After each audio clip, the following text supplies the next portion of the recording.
downgraded China? What made you bearish? What makes me bearish? I think on one plane, if you look at the valuations in China, they look okay. They're not particularly onerous, and China is trading at a discount, both on a historical basis as well as relative to regional and emerging market peers. But that's only one part of the story, and you've got an economy that's recovering on a moderate basis. So those are all reasonable conditions which probably prevent some downside.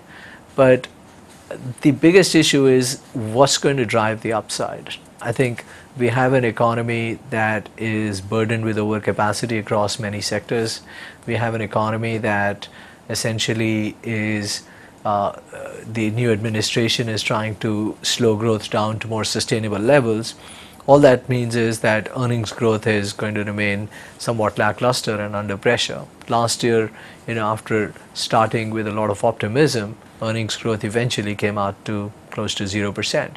Now we are currently running at just under 10% EPS growth for the current financial year, but the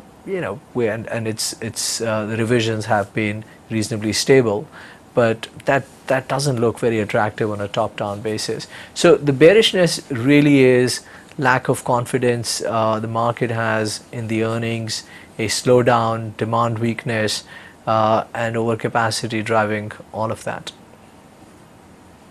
What do you need to see before bringing money back into China? Is that dependent on how much more there is to go in the stock market rally in Japan?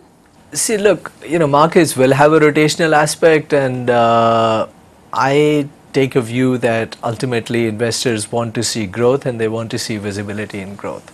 Now, there are companies in China which can deliver that, and I think money will be attracted to those companies.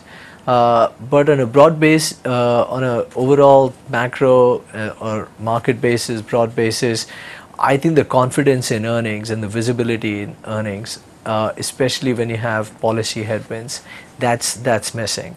So I think a clearer, more accommodative, supportive policy regime will help, and some clarity on earnings. So I think if China can deliver a earnings visibility story, then it doesn't matter whether Japan is in flavor or not.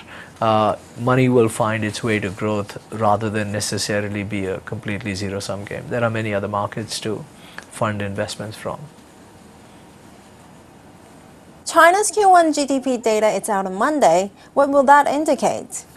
See, our house forecast for the first quarter numbers is 8.1%, and we are essentially looking at an economy that's recovering from last year, but at a much more moderate pace. So if you look at it on a sequential quarter basis, fourth quarter was a very strong rebound. I think this is going to be a more moderate recovery, but an economy that's continuing to recover. I think if you look at some of the subcomponents like capital formation or fixed asset investment, we're broadly looking at stability versus previous months. That's what's our expectation for the Monday data releases.